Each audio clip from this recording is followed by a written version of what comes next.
So thank you so much, Hugo. And in fact, you will see my intro presentation will go again on many of the aspects that Hugo has mentioned with some images. So that will be an opportunity to recap. The subtitle of my introduction is Towards New Height, because the aim is not to do more of the same CAMS. So for many of us in the room, we've been involved in precursor activity for a long time. So it's a new tranche of, you could see that as a new tranche of funding, but I think it's not the right spirit. The spirit is, okay, we've achieved a number of things, and Hugo was kind enough to remind a few things, and also now that people are expecting more, but I think on our own we can really try to maximize the outputs from the funding that we receive from the Commission, and this really requires collaboration between all of us. So first of all, to start with, this is where we left off the General Assemblies, was in Budapest, September 2019. Many of you were there, and as Hugo mentioned, it's only 2 years and a half. It feels like ages, and there was quite a number of milestones on the way. I just collected 5 there. So, of course, in the period, the biggest achievement, I think, of CAMS, but also of, I think, all the Copernicus programs or services, was to continue to develop, to deliver, and to have impact throughout the pandemic. Things did not stop, things did not collapse. We continued to have daily products, and that was not a given. So well done to us all for doing that. Then Hugo mentioned that in the period we've successfully negotiated a new contribution agreement, which forms the basis for CAMS 2.0 for the next 7 years.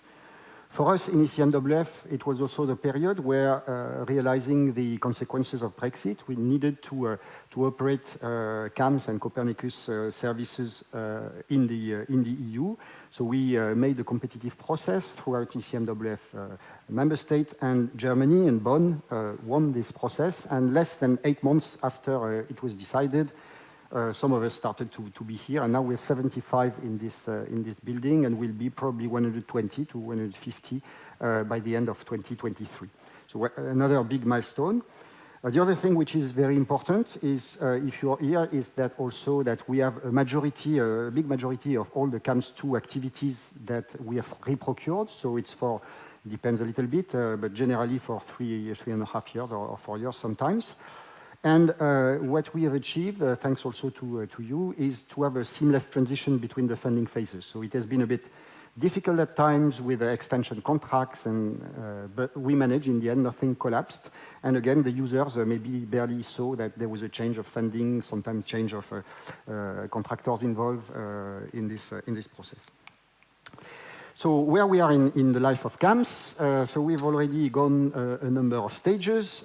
We reached adulthood with CAMS, and now we're in CAMS 2.0, and you see I've put 2 babies, because they are CAMS, but at the same time, they are something that is probably bigger than CAMS and can exist then on their own. One is the CO2 monitoring and verification support capacity, and more generally, so that's I would say the policy angle, so it's CO2, but more generally, it's the expansion of CAMS in the area of observation-based emissions. So that's very important. Maybe in the future will be a standalone service. Maybe it will stay as CAMS, but anyway, it has already its little identity. That's why it's like a baby, and same for the National Collaboration Program. So as Hugo mentioned, it's something that we thought would be useful, and there we want really to change gear in the way we collaborate with member states, and especially core users in member states, to achieve maximum impact for CAMS. Something that changed also is not so much the policies, so there are lots of policies, including fairly recently the European Green Deal.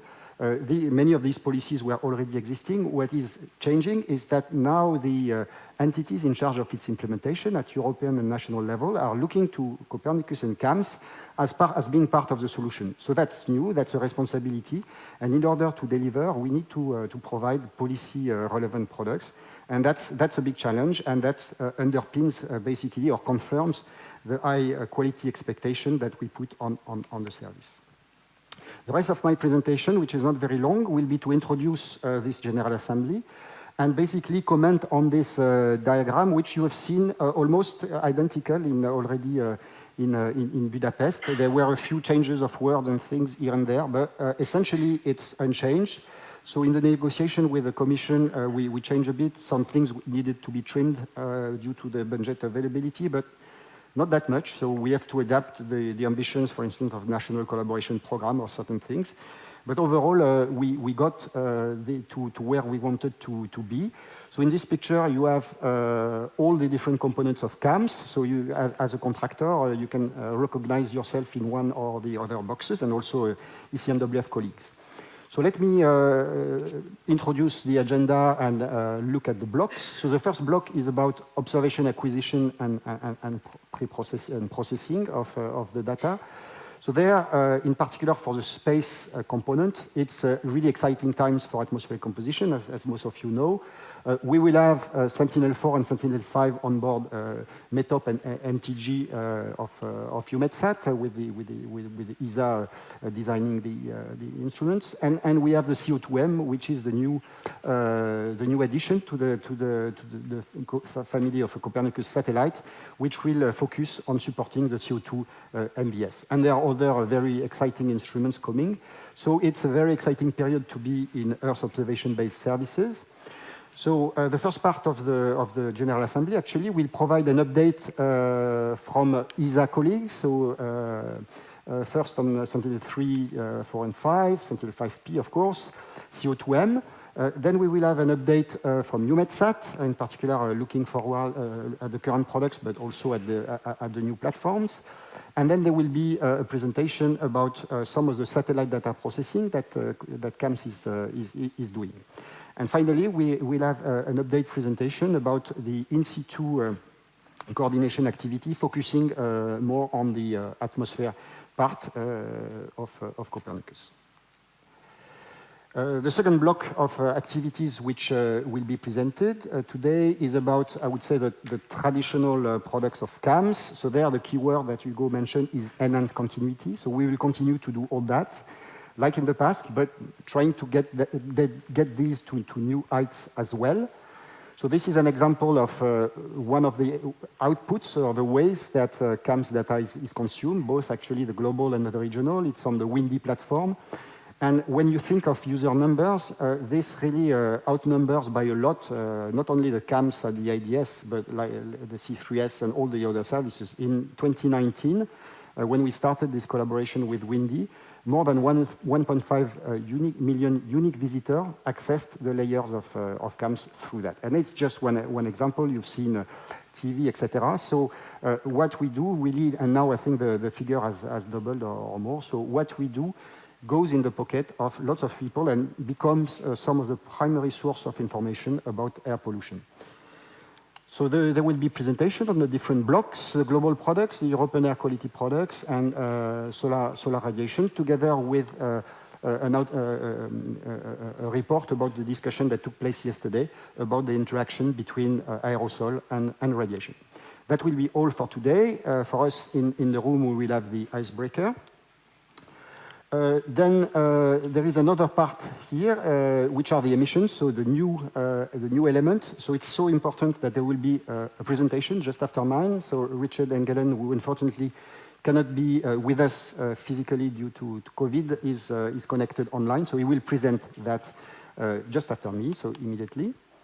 And then tomorrow morning, we will have a session on emissions with a number of presentations, and also an account of the discussion that took place this morning. Another very important element of CAMS, and even more important in the policy context that I was mentioning, is the evaluation and quality control, or the fitness for purpose assessment that is done by the Commission, actually. So there it's just an example of one activity, which is the global validation server. But there will be 2 presentations. So we have 2 contract active, one for global products, one for regional products.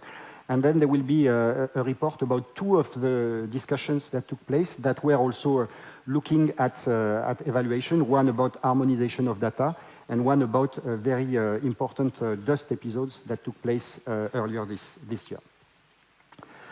Coming to the user engagement block, so Hugo has mentioned probably 20 times users in his short presentation. It really shows the importance of users, and users are, of course, important in Copernicus 2.0. There are different elements. So first of all, as I say often, the success of CAMS is not too much the number of people looking on Windy or a thing like that. The success of CAMS is really the applications that are made on the basis of CAMS. So there's quite a lot that comes from the first phase, but I think we only scratch the surface, so we need to continue stimulating these applications. Something that changes a little bit also with Copernicus 2.0 is that the Commission, I think rightly so, is key to have more insight into the users. So we have set up, together with C3S colleagues, a new way, or trying to have a more granular way of accounting for the users to also support our user intelligence activities to help further develop. So probably Thomas will talk about this a bit more tomorrow. The other thing I wanted to show is by way of trying to explain the complexity that we have with the way to interact with the users. And that's a bit what Hugo was saying. So for a long time, what we had to approach the user from Copernicus were the lines in this cube. So the services, so they are organized by production expertise. So for CAMS, atmospheric composition, so that's the user see CAMS as providing a portfolio of service in atmospheric composition. And it's the same for the C3S colleagues, for the CMEMS colleagues, etc. With the thematic hubs that have been introduced, that's another dimension. So it cuts across the matrix. So now you're interested in health. So that's the thematic hub that CAMS is in charge of managing. And for running this thematic hub on health, what we will do is we will take some products that comes from CAMS, some products that comes from C3S, of course. There are a lot of health and climate products, maybe from the land monitoring service, etc. So we will present the portfolio differently in a transverse way across the services for a certain domain. And this will be replicated for a number of domains. So currently it's only 2, coastal areas and health, but in the future, of course, that will be more. And then the cube has a third dimension, and I think all those 3 dimensions are different in the sense that they come up with different requirements, and this dimension is the dimension of member states. And there you have this line, which is Germany, for instance, which cuts across all the services. So Germany needs information products from all the services. And Germany also needs information from thematic hubs. And then within Germany, depending on how the ministries or the entities are organized, they will interact with Copernicus in a different way. If I take France or Italy or Spain or Norway, that's different. So it means that this dimension of the member state, which we will have in the National Collaboration Program, is something that is also very important. And I don't think you can collapse those 3 dimensions into 1 or into 2. You really need the 3 to really support the users.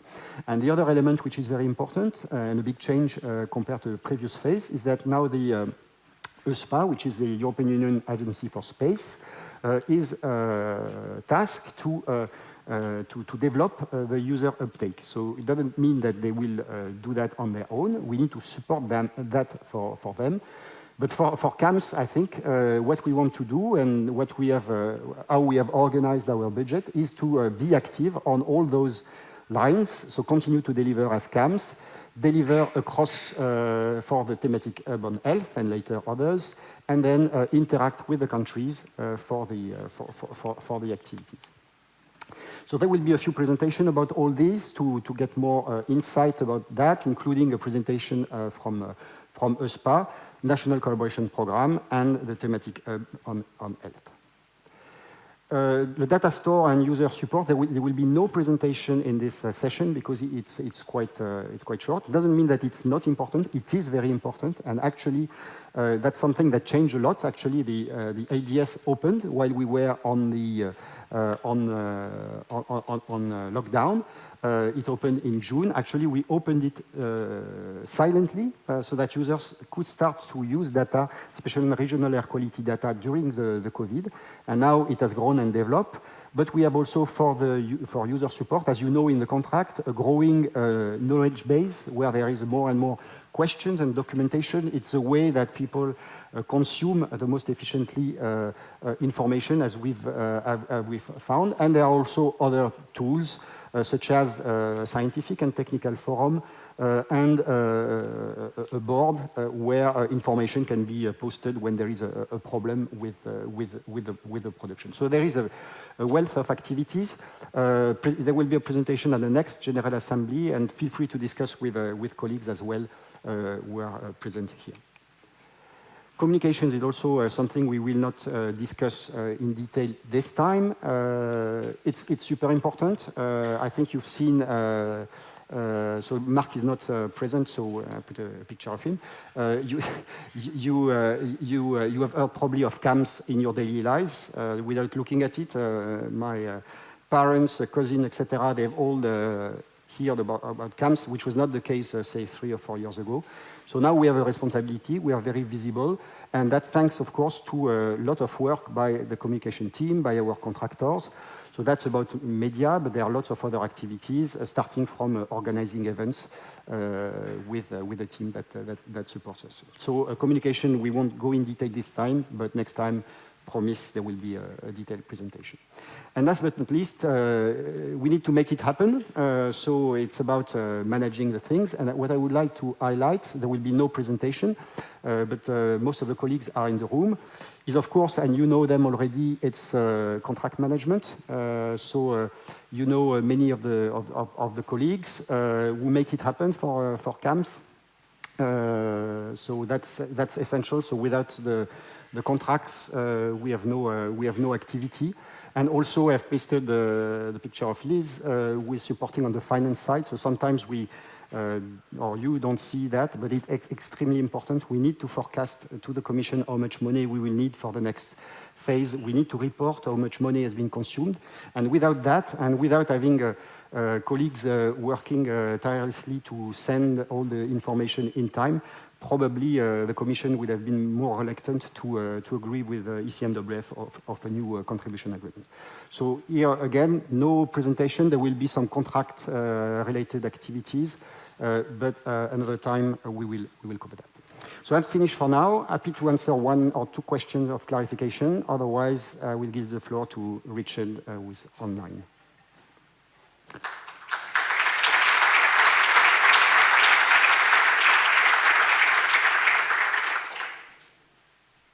Is there a question? No? No, that was not too much for questions, hopefully, if I was clear enough. So now I would like to ask if Richard is connected. I should be. Hello. Hello, everyone in Bonn. Hello, everyone online. I'm really sorry I can't be there. I'm really missing the discussions and the interactions and seeing all of you.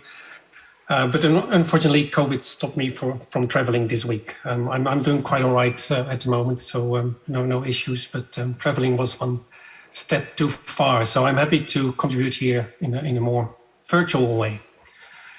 I'll try to complement what Hugo and Ansari already have talked about, and especially Hugo really captured the main messages for this General Assembly, I think. So again, as Ansari said, I'll try to illustrate this a little bit more with a few graphics as well. So as Ansari already indicated, and Hugo as well, policy is becoming more important as a main user for CAMS. And especially with the new European Commission and the Green Deal, this becomes more and more important. And that's why in the contribution agreement ECMWF signed with the Commission, there are clear references to all of this. The Commission intends to use Copernicus data for its assessment of progress towards the goals of the Green Deal. CAMS can specifically contribute to different aspects of this. Climate neutral Europe, zero pollution, but even financial aspects and external relations. And you can think, of course, also there, how do we support developing countries? We also put down in the contribution agreement that we really want to work closely with the EA, as we have already been doing, but even more so to really make sure we have a good link with European policy. To give you a few examples, as part of the EU Green Deal, the European climate law was introduced, really setting the long-term objectives of the European Union towards 2050, becoming climate neutral, but also already with ambitious targets for 2030, really trying to make Europe a lot greener than it currently is. And this is obviously important both on the climate side, but also on the pollution side. Part of the European climate law talks about creating a system for monitoring progress and take further action if needed. So this is exactly where Copernicus and in our case, CAMS can play an important role. Monitoring what we do is important. Otherwise, we wait too long before taking further action where it's needed.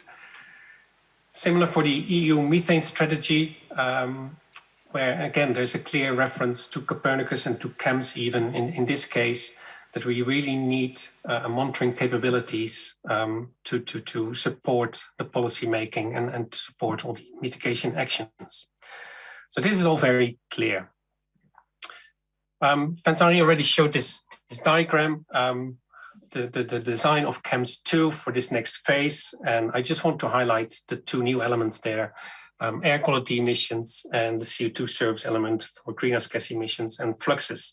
So these are really the new kids on the block, closely linked. We really want to approach this in a consistent way and not treat the greenhouse gases very different from what we do for air pollutants.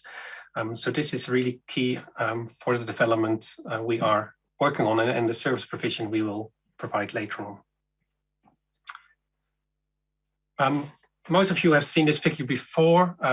This was at the start of the design of the new CO2 emission monitoring service element, where we basically put together different building blocks, observations in orange, all we know already in green. So this is inventory-based emissions, but also economic statistics, activity data, to some extent what we can do with modeling. In blue, an integration component for CO2. This is both on global and hotspot scale, so really looking at individual power plants or cities, together with an evaluation and quality control element, providing in yellow the outputs, and in red, transforming these outputs, the data, into policy relevant information. We call this now an integrated system approach, and it's really based on the experience we have in numerical weather prediction for many decades already, and also as part of MAC and CAMS in air quality monitoring and forecasting. This is nothing new. We're just using the same sort of framework to now expand to emissions, both for air quality and for greenhouse gases. And again, it's important to make this a consistent system for all species as much as possible. Just to emphasize again, for the greenhouse gases, this is mostly focused on monitoring of emissions in support of the Paris Agreement and support of the EU policy. On the left, here's an example of recent estimates using ECMWF's IFS, looking at methane posterior compared to prior, where we can see where in what countries we see clear differences between the posterior and the prior. While for other countries, it's much more similar, as we to some extent would expect. But we also want to improve our forecast, and this is more related to air quality. And again, here, an early example from the IFS, where we can see, compared to independent observations, and this is for carbon monoxide, that including the emissions in the control vector actually improves our forecasts. So these two elements are key to the further service development of CAMS, both the monitoring, but also improving the forecast by having more timely emission estimates. To get there, it's also important that we really engage with the user communities. it's important to develop something that's fit for purpose. Everyone agrees on this, but it requires hard work. We really need to talk to the various user communities to make sure that we're not just developing something that won't be used once it becomes operational. And on the right is a whole list of potential users in the future. It's by no means fully extensive, but we can talk about supporting European Commission, our member states, EU member states, both with full estimates, but also in support of their own national activities when they are ramping these up. Support the EEA, support developing countries, and support downstream commercial activities with our operational monitoring. So we are already starting these discussions. To some extent, this has already happened in some of the research projects, similar as what we did in GEMS and MAC as precursors for the current CAMS portfolio. We are doing the same thing for the emission estimation. But we will continue this and even increase this as part of CAMS itself in the coming years. One early example where we already have uptake of what we are developing by one of the member states. And this is a recent submission from Germany to the UNFCCC. So this is the National Inventory Report on greenhouse gases. And they already took the step to start using current CAMS products. And this is based on the atmospheric inversions that you will hear more about tomorrow. But they use it to already evaluate their own bottom-up estimates. So here, this is really a critical first step, getting countries adopt the way we're thinking in using observation-based information to look at the emissions and how we can help them to make their own estimates better. Already said about, I talked already about the research projects, and this again it's really important to make full use of this. We did the same, as I said, for GEMS, MAC 1, 2, and 3 before we became fully operational in CAMS, because we know it's hard work to first develop new services, the technical and scientific implementation, but also the interaction with users. So a lot of things have already been done, and I mentioned here the main projects. CO2 human emissions, J project, Verify, ICO Cities, COCO2, all working on the greenhouse gases. We have the SEEDS project looking more at air quality. We have some proposals in the pipeline for Horizon Europe, Cameo and Corso that also will look at these aspects. So a lot of work is already in progress, but the key step now for the coming 2-3 years is make sure we implement this first in pre-operational and then in fully operational manner. This will be key for the success once we reach 2025, 2026, when it's expected to provide operational services that support the Commission and member states. We're not starting from scratch, fortunately, and we will hear more about this in the sessions that will follow today and tomorrow. Of course, we already provide different products as part of CAMS. We provide the emission estimates based on the bottom-up inventories and activity data to some extent, and emission modeling. We have the GFAS system, the Global Fire Assimilation System, providing fire emissions across the globe that has been running for many years now.